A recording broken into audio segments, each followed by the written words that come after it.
Customer came in today for a state inspection.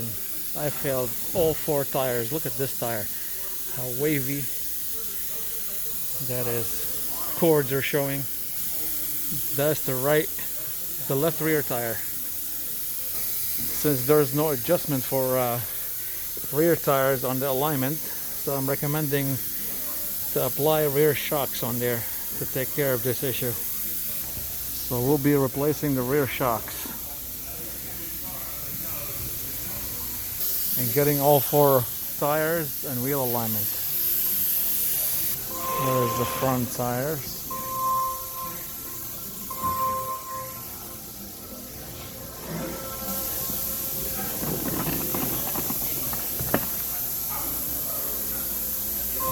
Other tires.